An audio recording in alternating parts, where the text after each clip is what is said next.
മിമിക്രിയിലൂടെ സിനിമയിലെത്തിയ നടനാണ് ലാൽ.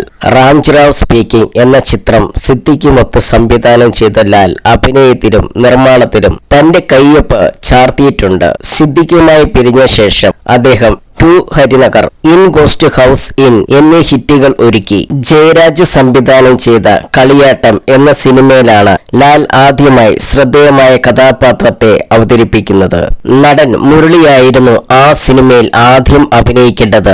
എന്നാൽ തിരക്കുകൾ കാരണം ആ കഥാപാത്രം തന്നെ തേടി വന്നുവെന്നും ലാലിന് പറ്റിയില്ലെങ്കിൽ വരാമെന്ന മുരളി അന്ന് പറഞ്ഞെന്നും ലാൽ പറയുന്നു. മുരളി അന്ന് അതിന് തയ്യാറായില്ലെങ്കിൽ തന്നിലെ നടൻ ഉണ്ടാവില്ലായിരുന്നുവെന്നും പിന്നീട് വന്നതെല്ലാം വില്ലൻ കഥാപാത്രങ്ങളായിരുന്നുവെന്നും അദ്ദേഹം കൂട്ടിച്ചേർത്തു. മുരളി ചേട്ടന്റെ പകരക്കാരനായി നിൽക്കാം എന്ന് പറഞ്ഞുകൊണ്ടാണ് ഞാൻ കളിയാട്ടത്തിൽ അഭിനയിക്കാൻ പോയത്. പറ്റുന്നില്ലെങ്കിൽ 2 ദിവസം കൊണ്ട് എല്ലാം മതിയാക്കി തിരിച്ചു പോരും എന്നാണ് ഞാൻ വെച്ച നിബന്ധന.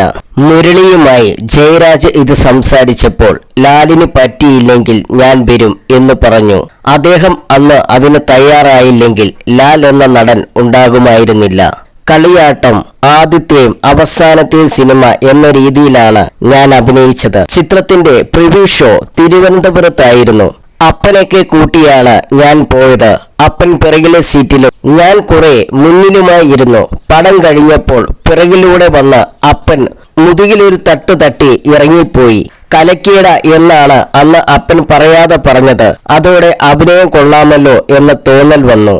പഞ്ചാബി ഹൗസിനു ശേഷമാണ് സ്ത്രീകളും കുട്ടികളും എന്റെ അടുത്തേക്ക് വരാൻ തുടങ്ങിയത്. കളിയാട്ടം, ഓർമ്മച്ചെപ്പ്, കന്മദം തുടങ്ങി നെഗറ്റീവ് അടച്ചുള്ള സൈക്കോ കഥാപാത്രമായിരുന്നു. അതൊക്കെ കണ്ട പ്രേക്ഷകർ ഇയാളിത്തിരി കുഴപ്പക്കാരനാണെന്ന് വിചാരിച്ചു. എന്നെ കാണുമ്പോൾ ആളുകൾ അല്പം മാറി നടന്നു.